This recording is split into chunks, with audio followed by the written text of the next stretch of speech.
Mr. Speaker, an impeachment process is a vital process of holding public officers, state officers, accountable.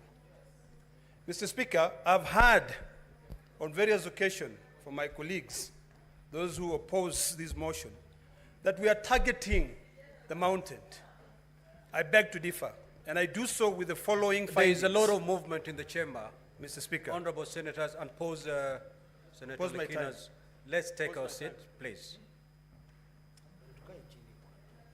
And let us hear the Honorable Senator in silence. Thank you, Mr. Speaker. Let me begin again by saying I want to disabuse this notion that an impeachment process is an attack on a region. It is not.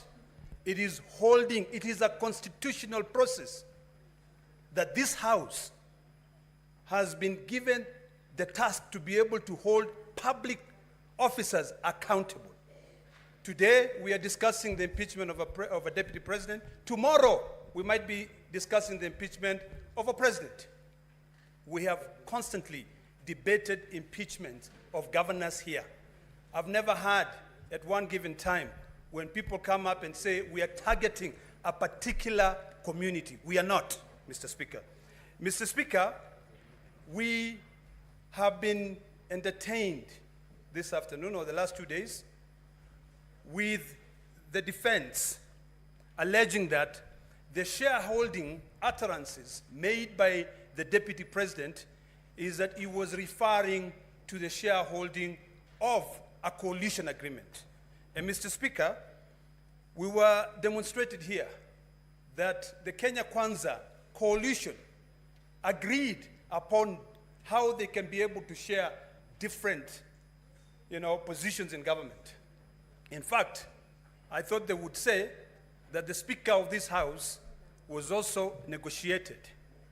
I believe when the Speaker of this House was proposed to be voted for, he was voted for by all the senators. And never have I seen the Speaker giving preference to the people of the coastal region.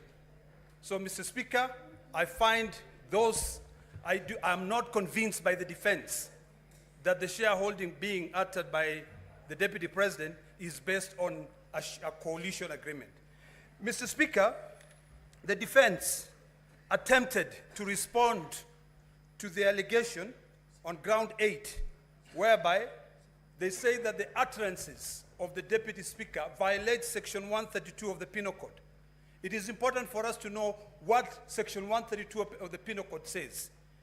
It actually makes it illegal to utter, print, or publish words or acts that brings into contempt the lawful authority of a public officer.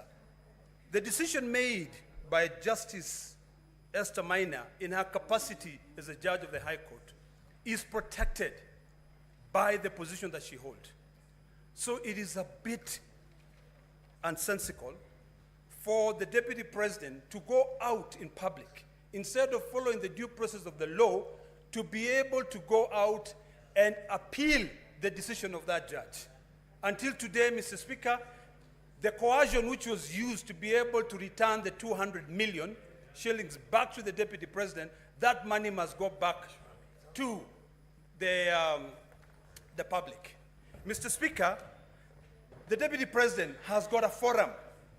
Article 240 of the Constitution puts him as one of the key members in the National Security Council.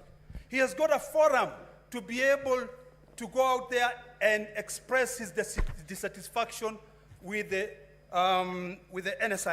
NIS.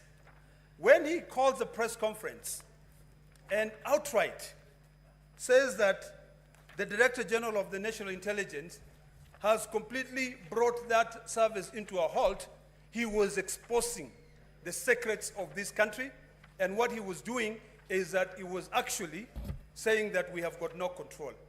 Mr. Speaker, if for anything, today I'll cast my vote based on various issues. One, on shareholding. Two, on the violation of Section 132 of the Penal Code.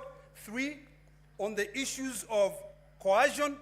I listened to the gentleman from Kempsett this afternoon when he said that he had to sit for hours at ESCC to be able to come out with one billboard. One. He was called on the 11th.